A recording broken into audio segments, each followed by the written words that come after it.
Welcome back, everybody, to the Generation Varied podcast. This is the show where we talk about pop culture, sports, politics, health, and business, everything in between. My name is Caleb Norris, and I am your host, and I am joined by my two co-hosts here, Jack Widener and Ben Okenge, with our wonderful executive producer in the background, Sophie St. Furman. Gentlemen, how are we doing this week? I'm doing great. I had a few Friendsgiving over the weekend. It is I like to say the pregame for Thanksgiving.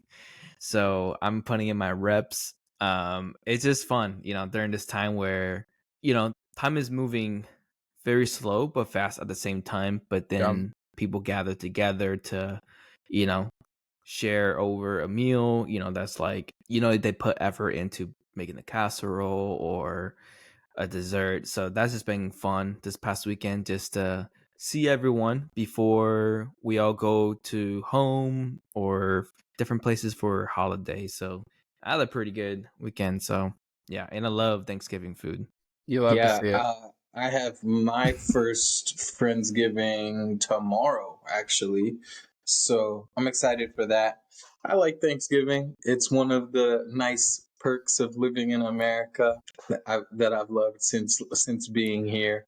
I am excited for the real Thanksgiving. Ben, do they have like an equivalent in Canada for like Thanksgiving? Is it like Canada's Independence Day? No, Canada has Thanksgiving as well, but it's in October. But it's not as big like a cultural thing as it is here in the States. I think what's so funny about Thanksgiving is just when I think I've seen all the casseroles out there, there's always something new. I'm like, whoa. Yeah, bro, it's nuts. There's so many different type of casseroles. Like I went to one of my friends' Friendsgiving last night, and there was 2 casseroles I've never seen before, and they were amazing. Yeah, bro, people really just make them up. There's different casseroles every season because it's like, I feel like for the suburban mom, the casserole is like what fashion trends are to like an A-list celebrity, you know?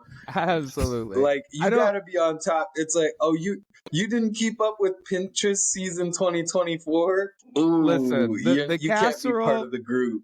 The casserole game in the Midwest is not to be messed with. Okay, one thing that I will say this is that people talk about like Southern comfort food, soul food, different types of food. Let me tell you something.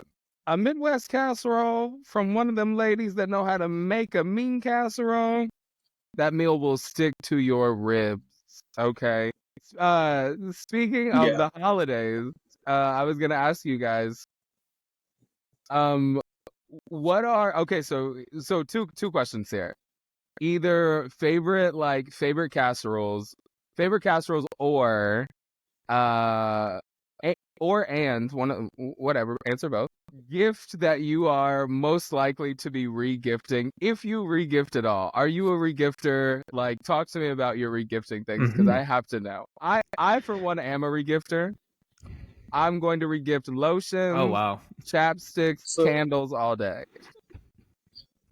So while we think, then you break the seal. What are you answer the questions first this time? We'll switch it up. Let us warm up with our minds. Definitely a regifter. I think kind, empathetic people understand. I knew that.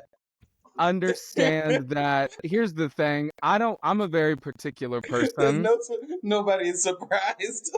I'm a very particular person, so if I don't love it, it's getting regifted. And I think you should like that, because it's like, would you prefer it stay in my closet and collect dust?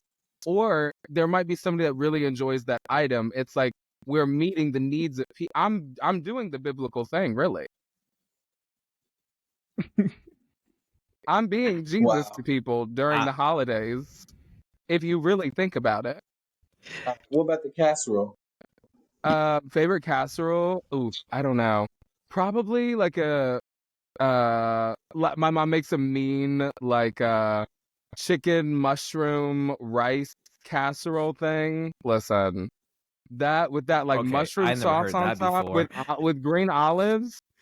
get you like mushroom Oh, I know chicken exactly the type of thing you're talking about. with green olives. My mom, oh my gosh, and she puts a little red wine with it, and the way that it all like soaks in so perfectly. Like, don't nobody throw a mushroom chicken casserole together like Carla, okay? Speaking of more casseroles, I never heard of that before, so I would have to try it. So maybe I'll see it this time around for this holiday. My favorite casserole is the cheesy potato casserole where there's cornflakes on top. So this is a casserole I ate when I visited America growing up. Visit my dad's side of the family, and my grandma, she is known to make also mean casserole. So this is one of those dishes I miss a lot when I was overseas, and actually something I learned how to make. And I actually made it this past weekend. So that is my favorite casserole. In terms of, am I someone who regifts? I don't think so. I think I the reason I'm hesitant is because I'm at a point where I have a list.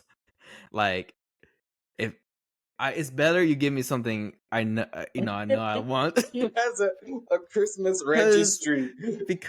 exactly, because if it's not on there, it's kind of what Kid said. It's gonna be sitting in If closet. it's It's not if it efficient. if It's it if it so, and wasn't I on the know I'm gonna list, be happy. if it wasn't on the list, why did you Yeah. buy it? That's the real question. Okay, that's the real question. Literally, So that's what I'm saying. Jack doesn't have. That's not at that point. That's not a wish list. That is a registry. There's a Yeah. difference. See, at least I don't yeah. be So I putting know demands on people. I be accepting what I'm given, and I be smiling and cheesing in everybody's face Exactly. saying thank you. You just don't know if I'm gonna go give it to someone else or not. here's another thing. I think when it comes to gifting, me buying gifts, I like to know what they want. Hey, like, whatever I'm gonna give you, I know you want it. But then there's the Mhm. other part where, like, for example, for my mom, like, I want something that, hey, I thought about this on my own. I figure you might like this. And it's great when that does happen.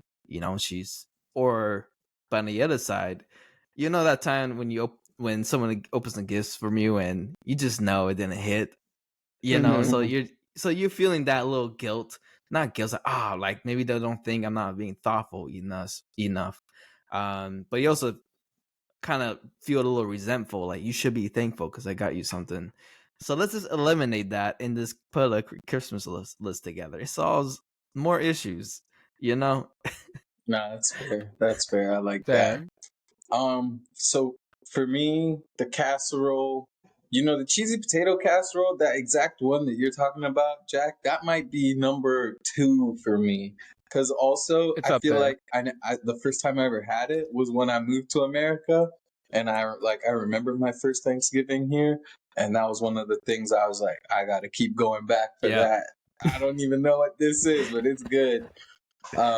But then honestly, the number one is like, I don't like I've had I don't know who makes it, or I don't even remember where I've had it, but there's like this like sweet potato casserole that's like, it's not like, I don't mess with the sweet potatoes with the marshmallows on top. Maybe I'm not that American yet, but like, it was some kind of sweet potato casserole, but with like brown sugar on top or something. Yo, Like fire. like a souffle.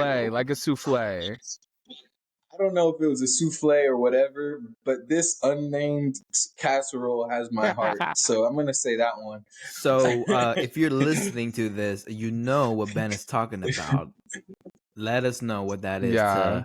to, close the gap for Ben here. Seriously, because now I'm realizing that's a real bad answer. My favorite thing, I don't even know what it is. But in terms of regifting, I'm not a regifter. I will, if I get a gift that I don't like, this is real bad. But yeah, I gotta just keep it real. This is real bad, but I'm just gonna sell it.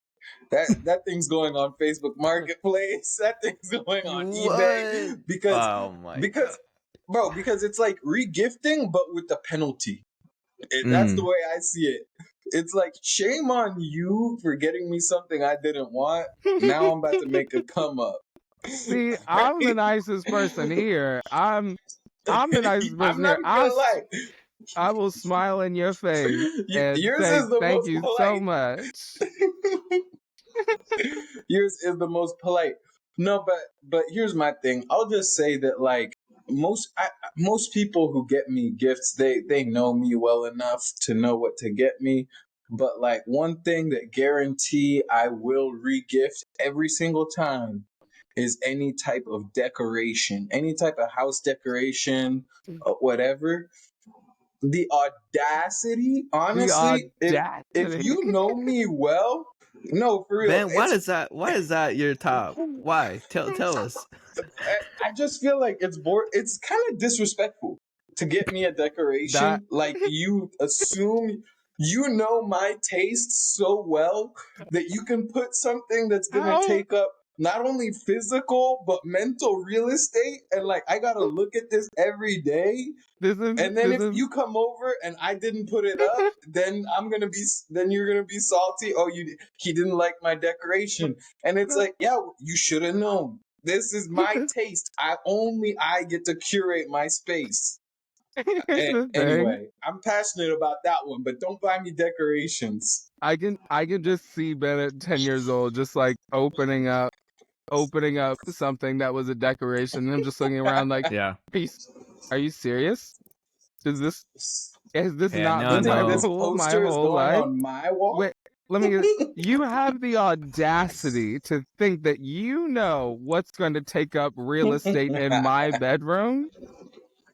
That is so fun. That's such because here's the thing. It's like I had that logic too. I don't know if I've ever connected, but what's funny is that if my grandma will get visibly angry, and this is like an old black person thing. She will get visibly angry if you get her a candle. Her sisters are that way too. If you get my grandma or her sisters candles, they're enraged because they're like, "So you think my house smells bad or something? You think I stink or something?" Wow, I love that that is logic, so funny bro. to me. I will unless it's a But premium candle, I'm regifting it. Unless it's like a really nice candle, it's getting regifted. Who hurt your grandma? Like, I love for Yeah, real, candles. no. no. But So you also, think I who hurt smell? her? But also, who hurt her? Not only in the sense of why doesn't she like candles, but also like, what kind of logic is that? That would be like if I got you a shirt, then you would be as a gift. Then you would be like, oh, what? So you think I Oh, can't dress? Like I'm oh, ugly? so I You got need me a shirts, shirt? huh? I need shirts, huh? Oh, okay. Shirt. Like So we buying you shirts should for not folk apply now, that huh? logic. We buying shirts for people now? Is that it? You can get Uh offended about any gift if you want. Oh, you got me a gift. You think I'm broke? Like, come oh. Yeah. Oh, you on. thought You I say you needed get this, yeah. huh? Huh? You got my Uh shoes? I need to walk you think more? Okay. oh, you think all my okay, needs okay. aren't met already? Okay, yeah. Well, speaking of home decor, the path to home ownership is getting just a little bit easier. The Feds brought down interest rates by another 0.25% just 2 weeks ago during the press conference. Federal Reserve Chair Jerome Powell said that one of the things that came up during that conference is one of the reporters asked, if asked to step down by President Trump, who in recent years has criticized him, even though he appointed him. Uh, he was asked if he would step down if the president-elect Donald Trump, who has previously criticized him, asks him to resign. In the press conference, Federal Jerome Powell responded with no when pushed back and asked. He said, "Not permitted under the law." Those are the only words that he said. Federal Chair Jerome Powell is an absolute OG, which is why we're talking about him on the podcast. But especially as I'm hoping to purchase a home in the next year, that's like my number one goal for 2025. I'm especially looking at interest rates a lot right now, and so happy to see that those interest rates are coming down. But yeah, what do you guys think about this story so far? What are some early thoughts, reactions? I'll be honest, I don't as somebody I should know more about Jerome Powell, but the energy that he brings in terms of that press conference you described is it's like he can't be moved. I'm Yeah, picturing somebody that's yeah, you can say that, but no, that's not for, how that works here. Not the game doesn't work. yeah, Now that to me was really funny. I love that answer of not permissible by the law. I feel like that's really funny, but if he wanted to make that just like he could have been petty and been like, I mean, he can request that is permissible by the law, but he's not telling me what to do. Like, right, you can right. ask, but I'm gonna say no. Like, So so don't I hate the feel like, player, yeah, hate the exactly. game. Right. Hate the game, man. These are the rules. Like, you can still ask me, and I might be nice, but the answer is no. I won't Yeah. be. So I like that answer of not permissible under the law. Yeah. Yeah. No, Well, Caleb, he's for somebody who like myself, who doesn't know much about Jerome Powell, what is he typically known for? I guess his significance, for myself and maybe some of the viewers who are on the same boat with me. yeah, definitely. So, Jerome Powell he is a attorney and investment banker, and he is the 16th chair of the Federal Reserve, or the central bank of the United States, which was created by Congress back in 1913. And the Federal Reserve's overall goal is really just to oversee and sort of attempt to strengthen our banking, attempt to regulate our banking, and help set interest rates to curb inflation, things like that, right? And so this government branch is very much outside of a lot of the other jurisdictions, because it is like the central bank. It is a presidentially appointed position, but also it is very, very hard. I don't remember all the specifics on how you can get fired from it. I know it's not a lifetime appointment, but all of that to say that he is pretty universally liked by almost everybody, and he's just an absolute OG. He was appointed up under the Treasury Secretary, I believe, up under George W. Bush, back in the 90s. He worked in Barack Obama's administration. Trump nominated him as the chair back in 2016.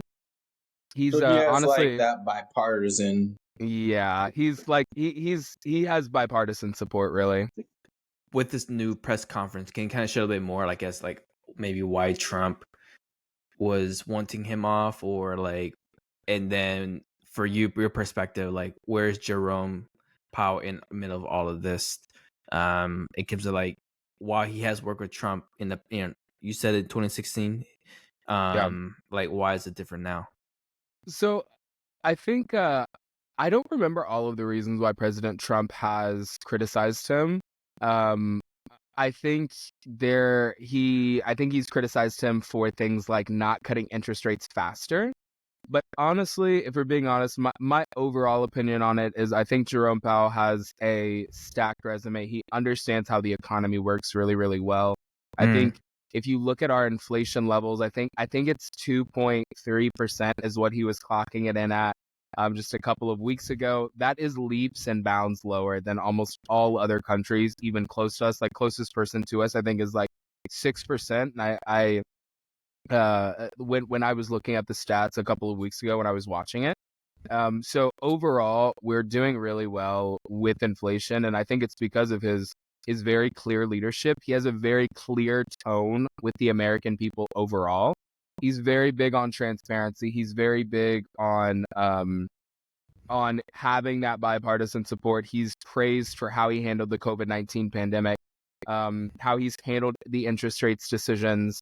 And honestly, just because he's incredibly transparent, like you can watch him when he is Mm-hmm. speaking, he's very big on I'm going to be very direct. There's not a lot of fluff. There's not a lot of emotion.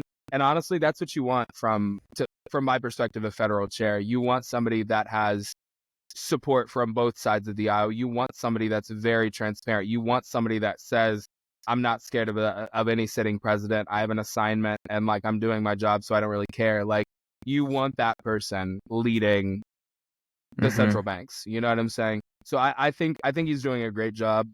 I'm very thankful that interest rates are coming down. All in all, I think that I think we're headed in the right direction.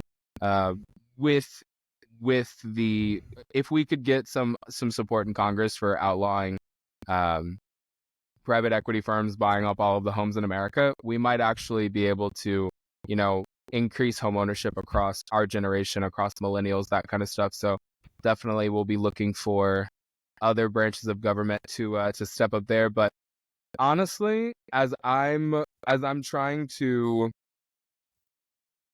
purchase a house and as I'm trying to, start getting my stuff in order, Ben, I know that you're a homeowner.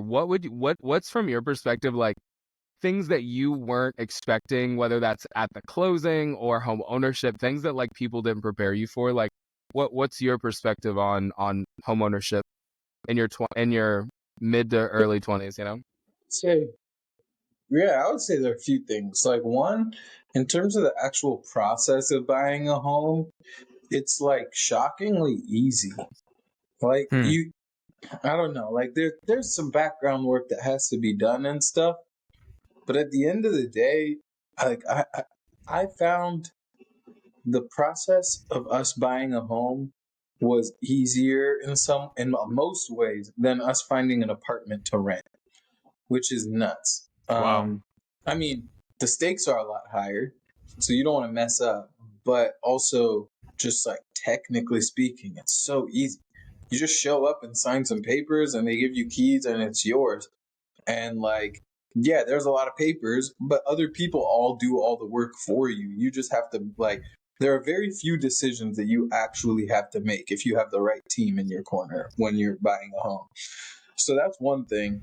But then, so that's kind of more of a pleasant surprise. But the unpleasant one that they don't prepare you for is like, yo, work is never done. Yeah. Like, I don't know. I feel like maybe that's just the childhood leaving my mind, but like I feel like like I've lived in a house my whole life, and you see things that have to get done. Like you got to sweep, take care of your space. That's the same as when you live in a dorm in college or whatever. Yo, when you own a home, the work never stops, and it's like this weird stress that's just on the back of your mind of just Mm. like, all right, like say for you guys, like your sink, let's say your drain gets clogged. What are some of like the first thoughts on your mind? I need to look into how to unclog a drain at Drano, YouTube YouTube, University, and yeah. what I need. Yeah, what do I need to get? Right. When my drain gets clogged, I'm thinking about like all the worst case scenarios. I'm not thinking about just like how do I unclog this drain. I'm like, why did it get clogged in the first place? What's going to happen here? Is this going to cause long-term consequences? Mm. All these crazy things. It's not just like when I was in a dorm, it's like, all right, let the maintenance guy know, it'll get fixed. Now it's like, no, you are the maintenance guy. Right, And right. even worse than that, if you mess up, it's like these are going to be heavy repercussions This that'll have final, long-term cousin, impact. ain't no do-over on this door, Exactly. okay? So you better Yeah. swing that hammer with a little precision So here, cousin. just little things like that where it's just like I feel like it just never ends with the little Hmm. tasks that have to get done. Plus, like Right. I bought a fixer-upper, so that doesn't help. So it's like every time you finish one project, you start to notice one other corner of the house that is like, this could be repainted, or this could use different furniture or whatever. I, on the other hand, am not a homeowner. Um, and just because my wife and I just recently moved to DC, and that's not something we're not really even thinking about. And I'll be honest, I read an article that was shared with me a few weeks ago. It was on like Yahoo Business. It was saying that it's projected that the average age for American citizens to purchase a home is 56 right now, Yeah. which is Crazy, abysmal, unreal because disgusting. you talk to your parents, you talk to your grandparents, or like your friends or family, like, yeah, I got a house outside right out of college, and So for me, like, for you, Ben, I think that's like you obviously earned your way to getting a house, but it's I would say like most people our age right now is like that's something that they don't even think about in terms, Hmm. because they're just focusing on you know saving more than they make, paying rent. I mean, like I had some issues in my apartment, like with plumbing and some mold issues, and I'm just like, all right, I'm gonna have the management to fix that. And next you know, oh my gosh, like a 30-minute visit was $700 from a Hmm. plumbing. Like, so I don't know, it definitely makes you think about, like, for me at least, like how do I set myself up to buy a house? I don't think that's something I will also say, like, my family never owned a house because we move constantly. We also just didn't have the opportunity to. We were just moving to US and around US, moving into Taiwan, around the island. So we were just constantly moving. So we never had the opportunity to just like settle in one place. So yeah, I think there's like the emotional part of that, like what it means to buy a house for young people. But when it comes to like looking at the interest rates, or people who, Caleb, like yourself, or like family members who are looking to buy a house, it hasn't been encouraging for the Yeah. most part, especially in Yep. the Yeah. last couple of years. You're just like, Yeah, definitely not. so. And I'm gonna say it for real, it's kind of overrated. Like, unless you want a house for a specific purpose, like we use our house for business because we use it as an Airbnb and stuff. It's it's an overhyped thing owning a home. It causes so much stress, and in a lot of places, it's cheaper to rent than to buy anyway. So it's like, why are you gonna spend the extra money for the extra headache? I don't know. It's got to be for a reason. Like, if it's an Mhm. investment, then that's cool. But just to have a place to lay your head at night, I don't know. Listen, Especially with how difficult it's getting. I'm all about Yeah, Caleb, tell us about. I'm all about home ownership. I'm all about people owning a home for no other reason other than it is like one of the keys to starting the ability to pass on generational wealth. And so, as somebody who wants to start a dynasty for their children, it's something that, like, I've got certain milestones that as somebody who also doesn't want to work full time their whole life, I want to be semi-retired by the time I'm in my early 40s, like working 20 to 25 hours a week. And so I know that I've got some certain milestones that I have to hit. So homeownership is included in that for me.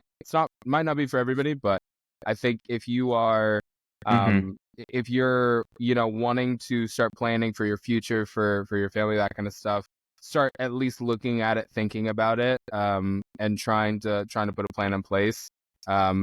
Because it is a lot, but also, like Ben said, it's like, if you don't want to do it, don't do it, because it's not worth it if you don't have a reason to do it. But Yeah, it sounds like it all Yeah. comes down to, defining what wealth means to you. And yeah, that's different for everybody. So, yeah, definitely. well, congrats on looking to buy a home, Caleb. Like, that's awesome. Thank you, thank you. I'm excited. I'm excited. So last but not least, here we're gonna play a quick game. Quick game. Who said it? Was it Jerome Powell or Clint Eastwood? Okay. So just a Oh, couple of snap. rounds here. Jerome Powell or Clint Eastwood? Who said? I guess calling inflation transitory was just as popular as pineapple on pizza. Either you loved it or hated it. Who said that? Uh, Jerome Yeah. Powell. That is That's who I Jerome gotta Powell. go with too. That one Okay, is Jerome cool. Powell. Yes, yes, yes. Um, I don't see Clint Eastwood eating pineapple. That's why. uh, so who said this? I don't believe in a lot of spending, particularly in areas where it doesn't seem to be productive. Hopefully, Jerome Powell Same. also. That was actually Clint Jerome. Eastwood. That was actually Clint Eastwood. Clint Eastwood once said, "I don't believe in a lot of spending, particularly in areas where it seems to be productive." I'm sure I feel Jerome like there's Powell too. always. I feel like Eastwood. There's always these photos of him out in like just shopping or getting gas. Yeah, I don't know Like enough. he's not like. I don't know enough about him. I don't know if this is a movie that he portrayed in, or if this is real life. Like I'm blurring my realities here, but either he's racist in real life and keeps getting in trouble for it, or it was just a movie where he was being racist and kept getting in trouble for it. But I don't remember, so I don't know if we. I don't remember if we can like be pro I think Clint it's the Eastwood latter. on this podcast or not. Caleb's second guessing his whole segment now. He's I like, think why I'm did I do that? like, wait a second. Is Clint Eastwood racist again, or is that a movie? Dang it! I'm gonna have to look it up after this. Caleb, Um, I'm dead, bro. Nobody made you pick Clint Eastwood. I just figured that there would be a lot of crossover because I know Clint Eastwood says like stoic things too. Okay, let's move on here in case Uh, Clint Eastwood is problematic. all right, well, moving from one controversial topic maybe to another one, which definitely is controversial. Something that I wanted to talk to you guys about, and actually, I've been meaning to talk to you guys about this, especially with the Olympics that just recently happened. I've been hearing a lot over the past couple years about this topic, and it kind of blew up this past summer because of a Joe Rogan podcast episode where these guys were on it talking about it. But I want to talk about the enhanced games. So, this is an event which is aiming to begin in 2025, and it is a first of its kind international sporting event where athletes are not subject to any drug testing. The sports that they're aiming to open up with include athletics, so that's like track and field, aquatics, which I'm assuming is just swimming events, not like diving and all that, and then certain strength sports. And they've also talked about gymnastics and different combat sports too. So before I get any further into this, I want to first know kind of like what are your first thoughts, and then also like did you guys listen to that Joe Rogan episode? Like what when you hear this topic, what do you think about? So my first initial thoughts are, I don't think it's a good idea in almost any scenario to be explicitly promoting the use of synthetic and artificial drugs to enhance performance. Like in general, I don't think that as a society, that's something that we should be normalizing. Is like you could do it the right way, or we have these special games over here where you can shoot up whatever you want. It's like I don't know if I like a society that's like you take the red pill, you train the appropriate way, you do it healthily, you work within, the different systems of sports that we have. You take the blue pill, you inject your body with lots of drugs at your own potential risk and great influence to society for great amounts of money. I don't know. I don't like that sort of No, juxtaposition. Is that a you word? bring up Juxtaposition? yeah, Mm-hmm. Okay. yeah, it is. And I think you bring up a really good point, and that's some of the main points that have come Mm-hmm. up with the controversy. Jack, what about you? Yeah, so I did listen to the conversation because it is interesting. I remember growing up as a baseball fan, one of my favorite things to see on TV is somebody hitting a home run. And once in a while, I'll be watching a game where nobody's just hitting the ball or they're throwing the ball really, slow, like these pitches. So I'm just, sometimes my friends and I would joke, like, what if there's a separate league where there's just going to be a lot of Barry Bonds? How far can you hit the ball? How fast can you, like, what is the actual limit? So to me, like, that's like, wow, like that would be kind of funny, you know? But when I listen to I guess for somebody who, works very heavily around the Olympic Games, when I listened to podcasts, I was easily able to distinguish the two, I guess the why behind the two things. So, as I'm watching NFL recently, I'm like noticing why I'm more drawn to it, because it's like a military strategy game. When I watch the NBA, it's like an entertainment, you know. Baseball is like a slow paced games. So when I think about the enhanced games and what they talked about, to me, it doesn't serve as something that could replace the Olympics. Yeah. It feels more like a entertainment, more than, I guess, what the Olympics is promoting: friendliness, excellence, yeah, respect. So like, to me, like that, those are like the immediate things, like the general things. And obviously there's different points they address that, does sound really cool in theory, but I was able to think about, okay, but what about this X, Y, and Z? So I definitely am in the boat of, I don't think this could go far, but I do like how they are all coming from a perspective like, hey, we're doing this for the athlete, because I think the athlete should always be the center of the story when it comes to creating a sports property. Yeah. See, again, touching on so many more valid points.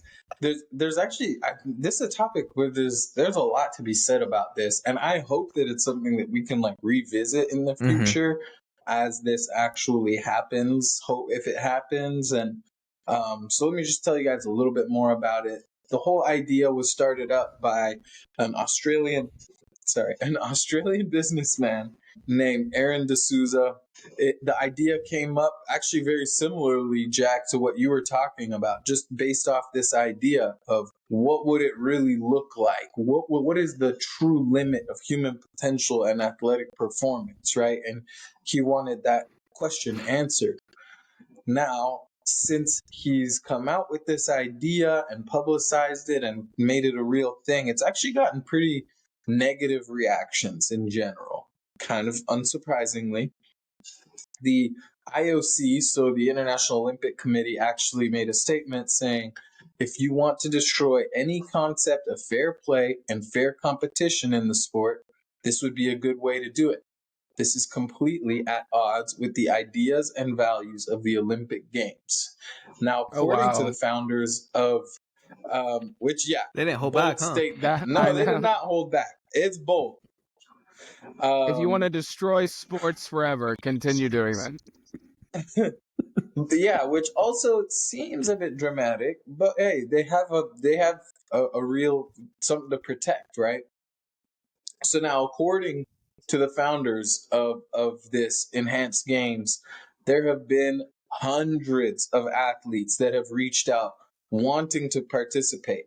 And apparently, this is what the founders say. They have hundreds of underground sleeper athletes, is what they're calling them, who have been breaking world records on video doing various different athletic feats, but they can't compete in any Olympics or anything because they may be taking some kind of a performance enhancing drug or PD.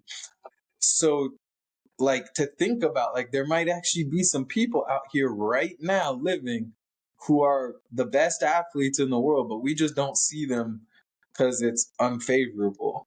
I want to pull up just a few quick little stats for you guys, and then I want to hear what you guys have to say about them. Then we'll jump into kind of this little topic. Um, One of the things that was made clear in that IOC statement is basically they're implying that this is like unfair, it's cheating, that kind of thing, right?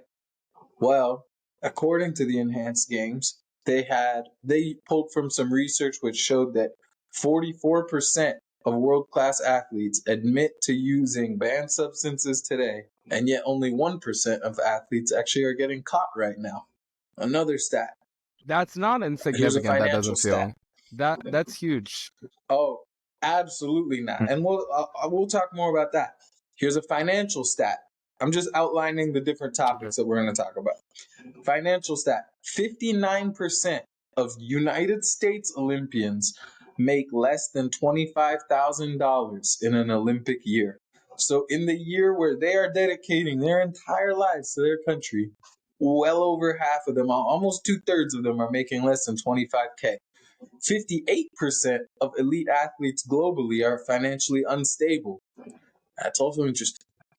Basically, using some of those stats, I'm going to leave it up to you kind of which of the three topics we want to talk about. We have the PEDs are cheating topic, we have PEDs are dangerous, and also the financial implications. Yeah, I would like to start off with the compensating the athletes. I think this is the part where, hey, the data, the number shows itself. And, when it comes to athletes, and I don't know all of the ways how athletes are supported, especially during Olympic year or non-Olympic year. But I could say that, most of them are through sponsors. Some of them are through their national governing bodies. So, for example, when it comes to USA Swimming, USA Gymnastics, they have their own sponsors. It's a nonprofit. So, like, that's how they support their athletes. So, when I hear the ideas of how they want to compensate their athletes, that's very attractive. I can see why athletes are more interested in going this route, because at the end of the Right. day, it is about accomplishment, but it also is making a living. Yeah. Caleb, I think, sorry, I forgot to mention the enhanced games are promising their athletes actual pay. They will every single athlete will receive financial compensation, which they haven't outlined exactly what that is yet. But on top of that, they're giving bonuses to athletes who break current world records. So if you break any current world record, you win $250,000, and you get a bonus of $1 million if you break the 50-meter freestyle in swimming or 100-meter sprint world records. yeah, which is like big numbers, great, very Oh, attractive. yeah. I think my question I have for enhanced game is, team, USA is probably one of the most powerful countries when it comes to sports in terms of supporting. China is next, and then some of the European countries. But what about the countries that are already not having the best infrastructures, the best resources? Like, I think that's the part where my question is like, what's the goal here? Because you mentioned there's hundreds of athletes that have came to show interest, where there are 10,500 athletes that's just competed during the summer for the Olympic Games, and from over 206 national Olympic committees. So, like, USA, Germany, Japan, like, there's 206 countries, so to me, it definitely needs to take a lot more for this enhanced games to grow bigger globally. So I feel like they haven't been able to address that question, but they did talk about how in the US, like, what that looks like when it comes to number. Because, for example, like, when you win a medal in the US, the compensation is very different compared to if you won a medal for the Philippines. So Yeah. it's just very different. So that actually kind of gets to one of the other things that they're talking about, aside from the athlete compensation, is the fact that the enhanced games is going to be privately funded. It's not funded by taxpayer dollars and governments. It's funded by venture capitalists who want to create this whole new thing. So the athletes are going to be paid, like I said, for appearance fees, bonuses based off their rankings, world records, all of these things, which no other entity can promise them in the Olympics. It's never a guarantee. Yeah. But then also, one thing they did make clear as well is I don't think that they're going to have the athletes like, this isn't meant to replace the Olympics. It's meant to be a separate thing. So I don't think the athletes are there like representing their country. I think they're just there representing themselves. Think more of like, I don't know, like the show The 100 or something, just like where they're where Yep. all I see these what you're saying. various or like Ninja Warrior or something where like people are just competing against each other without necessarily representing anything. You just want to watch because it's a crazy Yep. sport. I think This is the final thing I'll say on it. I think I have serious doubts about its actual safety for the athletes, especially if venture capital is involved. Primarily because I know that most of these venture capitalists, I mean, I'll just say this, most groups that have one goal of making money and that's the only goal, most groups are going to wind up in a not so good spot, right? And so, but especially knowing American venture capitalists, these athletes are going to be encouraged to, even if even if there is medical oversight, athletes are going to be encouraged, whether directly or indirectly, to push themselves to limits that might not be safe because of the money. And I think Right. and I haven't seen Squid Games, but that feels very, I understand the concept of it. It feels very Squid Games to me. In an indirect way, it feels very put your health at risk for a lot of money because you can't do it. And I don't know. Those are my initial thoughts. So I don't think I'm a huge Hey, supporter or fan of those it. were some of my Yeah. thoughts too, Caleb.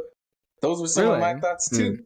So let me see if this changes your mind, actually, because I've looked into this quite a bit. Maybe it won't change your mind. For some people, it definitely still doesn't. But let me tell you this: here's the claim of the enhanced games. They're making medical oversight of all of which the Olympics don't do this, by the way. Even the best countries, not all the athletes are getting this level of medical oversight. Whereas in the enhanced games, it's mandatory for all athletes. Before you even begin the process of joining the enhanced games, they're doing genomic sequencing tests to reveal if any athletes might have some predispositions to any type of health risks. So that includes like cardiac risks and all these kinds of things. They're doing state of the art cardiac imaging and heart rhythm monitoring throughout the enhanced games, extensive urinalysis and blood analysis for biomarkers to assess how the athlete's body is handling any PEDs, training, recovery, all that stuff.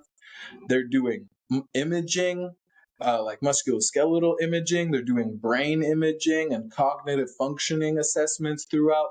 They're covering a lot of bases to make sure these athletes are healthy. And also, I should specify, the PEDs aren't mandatory in the enhanced games. They're not even encouraged necessarily in the enhanced games. They're just allowed.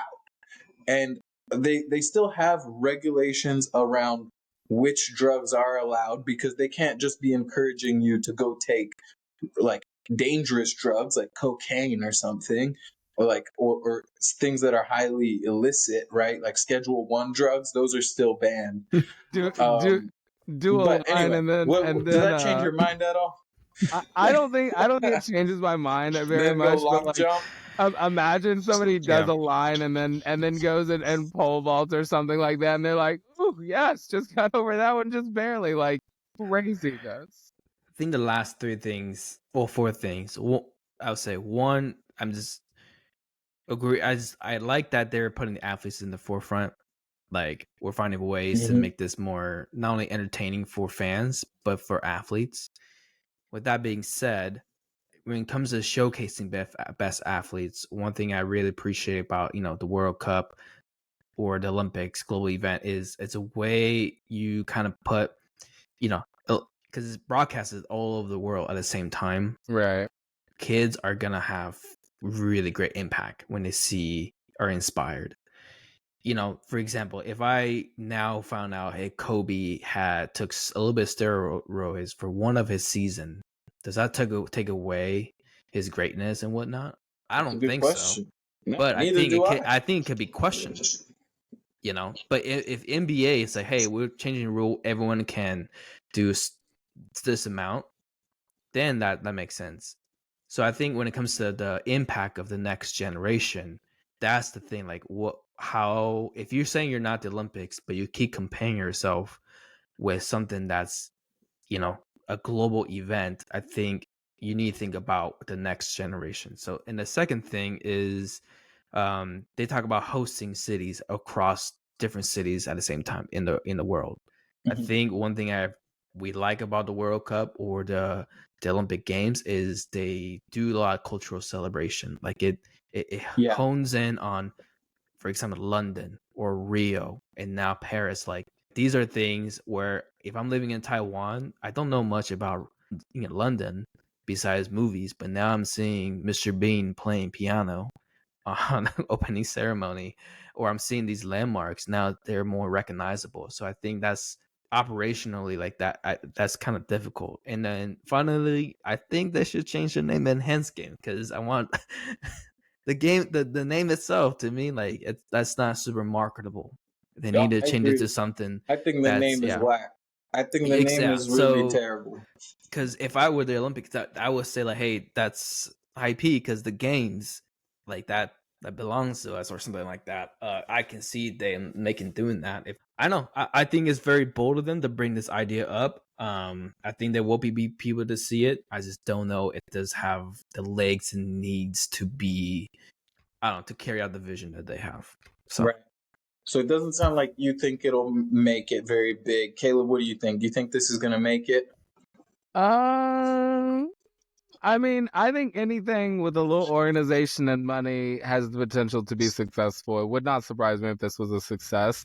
I don't necessarily think it's the greatest thing for society in general and athletics, but it'll be interesting to see how it plays out. There was some event in New York that was similar to this, that somebody was testing out like a month ago that they had like Megan Thee Stallion playing at. So I almost went to it just to like see Megan Thee Stallion, but it'll be interested to see what happens to this, like what happens here in the future. yeah, I actually do think it's going to make it big personally. I think we're stepping into a new era of sports, a new era of agreed. athletics where, and even just a new era in society where like the use of technology, the use of science is going to be seen very differently than it has in the past. Like Mm-hmm. PEDs, I don't think they're forever going to be seen as like cheating. Like, I mean, if you look at the numbers like that I was talking about, and even beyond that, like when you get up into these elite athlete circles, you find out like they already are using these Yep. PEDs. Like, yeah, NFL players, of course, you have to be big genetically to be able to be an NFL player. But how many dudes do you see walking down the streets, up and down the streets, that look as big as these guys that are at freaks? Every single one of these freaks just happens to make it to the NFL. Like that doesn't make sense. Like compare the Mm-hmm. size of the top NFL or the smallest NFL guys to the biggest college guys, and there's a huge jump. And that's not just based off of like the biggest and the best. Like you literally see guys themselves as an individual transform. And so, not to be super conspiratorial or whatever, but it's like it's only cheating because it's written in the rules, and the rules Mm-hmm. can always be changed. The rules get changed in sports all the time, so it's kind of one of those like, this is Yeah. cheating, says who? And I think that we're in a pivotal time where this might begin to kind of shift, and if that Hey, is the case, then this will be super successful. And we're in I the want to see age. someone run an 8 second 100 meters, bro. I do Right. too. Living the age of transparency. So I think Hmm. at the end of the day, we just need to be more informed about what these, how our athletes actually getting to where they are. Aside from all the efforts and time.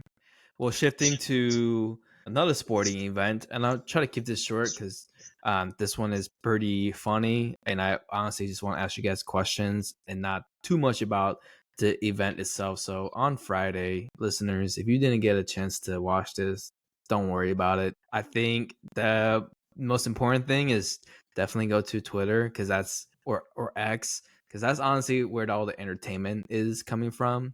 So on Friday, Netflix hosted their first sport living event, which is a boxing. This is between YouTube turned prize winner Jake Paul, who's 27, against former heavyweight champion, Hall of Famer, the man who bites someone's ear off, Mike Tyson.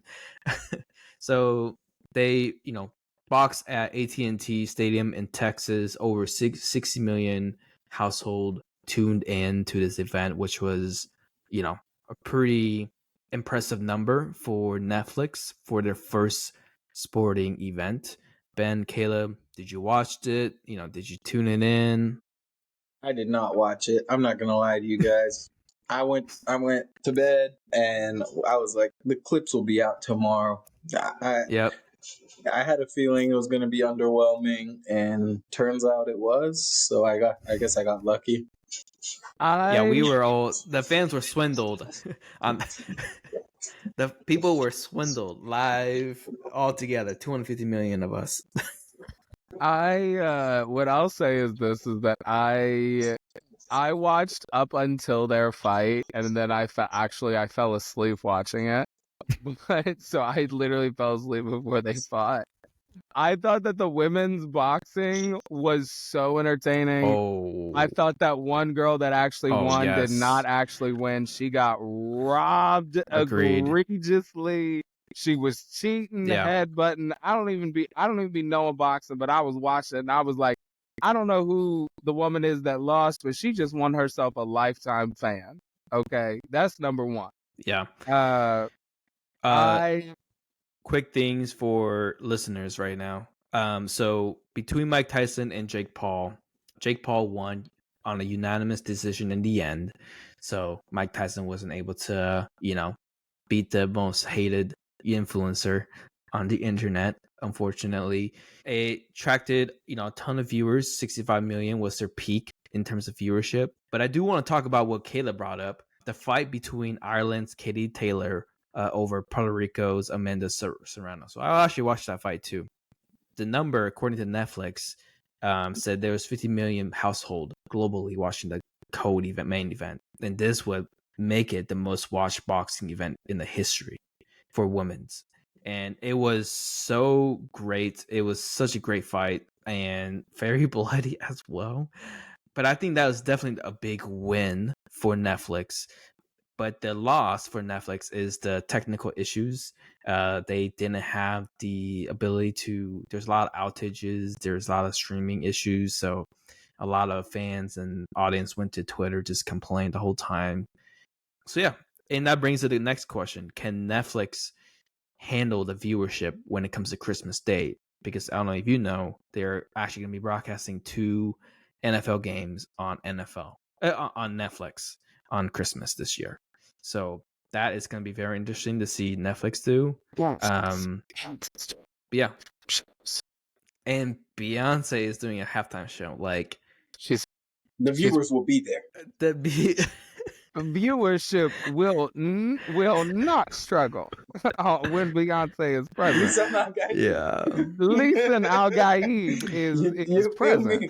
You feel me? It's Oh my estimated. We gosh. need like a Dune and Beyonce crossover T-shirt. Like Oh yeah. only people who listen to this would possibly understand or like that. But Absolutely, we the do. good crossover that needs to happen.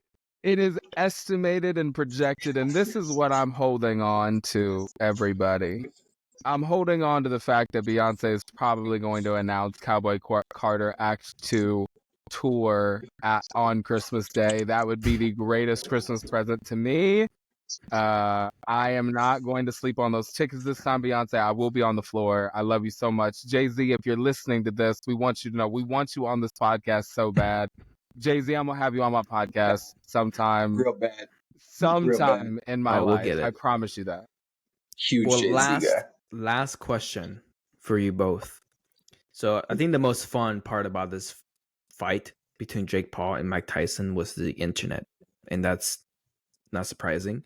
But essentially, the internet was just making fun of Jake Paul after the fight and after he won. So, all right, people are saying, "Oh, Jake Paul, he's gonna fight Joe Biden next. He's gonna fight the old man from Squid Game. He's gonna fight Bran Stark from Game of Thrones, like Hector Salamanca from Breaking Bad. Like all these crazy like matchups for Jake It's Paul pretty for just so funny. he wins, you know." Here's So my question to you both: which celebrity do you want to see box next? It could be, somebody in Any politics or movie star, and maybe an actual athlete. And I'll start us off. I think it'll be amazing if we can see Mark Zuckerberg against Elon Musk, because Oh, there's some beef there that I don't know how to describe it, but it's there. And that Mm-hmm. would be amazing to see these two like giant billionaires go at it. I'm gonna have to say Shaq versus any three other people. I don't care who. Just literally, he's too big. But I want to see Shaq fight some people. Caleb, what about I you? That would be great.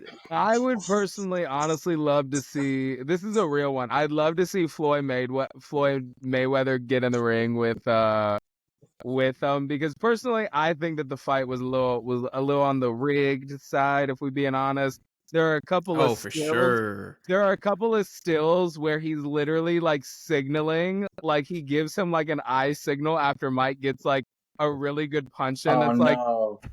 oh, dude, this slow-mo shot, I'll send it to you after this. It's a bad, like, it's a, Yeah. when they break it Yeah. down, he's like winking, like like after this, like really hard punch that Mike like threw and like got him right in the face. Like, it was the craziest thing ever. Mm-hmm. So I do think it was rigged. I think it was not a good first impression from Netflix if they're trying to break into the live space, but we will look forward to Christmas Day Yeah. to see how they do again. Hey, shout out. We will shout out Netflix for making the first attempt, and shout out Mike Tyson for standing up the whole time. Mm-hmm. I will say, while it's disappointed that we noticed, I think we're all expecting the vintage Mike Tyson, but I think we all just hit with reality that, oh, this guy is 60 and we're watching a He 60-year-old could have man fight. won So there's a little that. Yeah. It's It was rigged. man. Yeah. He did it for the people. He did it for the culture. So Hey, shout out Mike. Black people have had we it want so to. rough this month. Damn. It's been a bad month. Well, as always, you all, thank you for joining us today. We hope this episode brightened your day. We really appreciate you joining and building this community with us. If you enjoyed, don't forget to rate us 5 stars on all listening platforms and share this episode with a friend. Follow us on social media at Generation Varied and send us a DM if you want to hear anything. We can't do this show without you, and we love you all. Thank you.